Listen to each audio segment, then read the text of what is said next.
السلام علیکم عثمان۔ قرآن مجید کی صورتوں اور آیات کے زمانہ نزول کے بارے میں ہم لوگ پڑھ رہے ہیں۔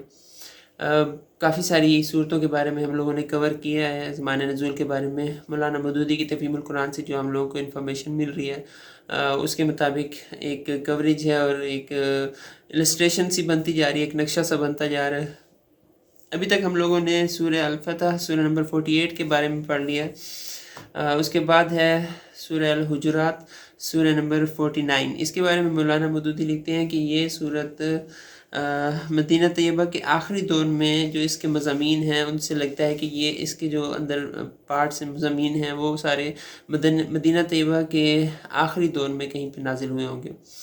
وہ مضامین مختلف قسم کے ہیں لیکن ان کے ایک جیسے ہونے کی وجہ سے ان کو یہاں پر اکٹھا کر دیا گیا۔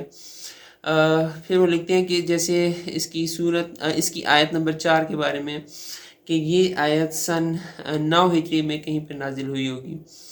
پھر آیت نمبر 6 کے بارے میں لکھتے ہیں کہ یہ غالباً رمضان سن 8 ہجری کے بعد نازل ہوئی ہوگی، آیت نمبر 6 جو ہے۔ یہ تھا سورہ الحجرات سورہ نمبر 49 کے بارے میں کہ یہ زیادہ تر یہی کہا جا سکتا ہے کہ یہ جو ہے یہ مدینہ طیبہ کے آخری دور میں، ہجرت کے بعد مدینہ طیبہ کے آخری دور میں کہیں پہ نازل ہوئی ہوگی۔ پھر اس کے بعد ہے سورہ اقاف سورہ نمبر 50۔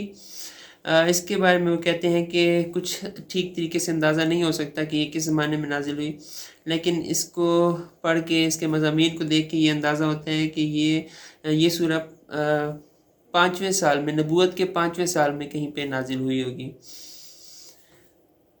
پھر اس کے بعد ہے سورہ الزاریات سورہ نمبر 51، اور اس کے بارے میں وہ لکھتے ہیں کہ یہ سورہ اس زمانے میں نازل ہوئی جب حضور صلی اللہ علیہ وسلم کی دعوت کا مقابلہ تکذیب و استہزاء اور جھوٹے الزامات سے تو بڑے زور و شور کے ساتھ ہو رہا تھا، مگر ابھی ظلم و تشدد کی چکی چلنی شروع نہیں ہوئی تھی۔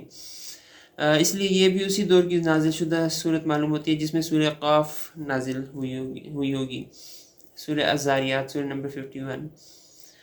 پھر اس کے بعد ہے سورہ الطور سورہ نمبر 52۔ اس کے بارے میں بھی وہ لکھتے ہیں کہ یہ بھی مکہ معظمہ کے اسی دور میں نازل ہوئی ہے جس میں سورہ الزاریات نازل ہوئی تھی۔ پھر اس کے بعد ہے ہمارے پاس سورہ النجم سورہ نمبر 53۔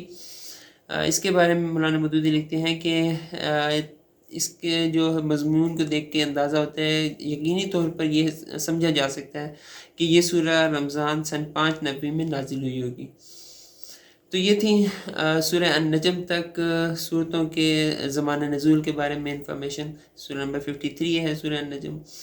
اب انشاءاللہ اس سے آگے بھی چلتے جائیں گے۔ آپ کی دعاؤں کی بہت زیادہ ضرورت ہے اور فیڈ بیک کی بھی بہت ضرورت ہے تاکہ امپرومنٹ بھی آ سکے اور نئی انفارمیشن بھی گین ہو سکے، مل سکے ہم لوگوں کو۔ جزاکم اللہ خیر۔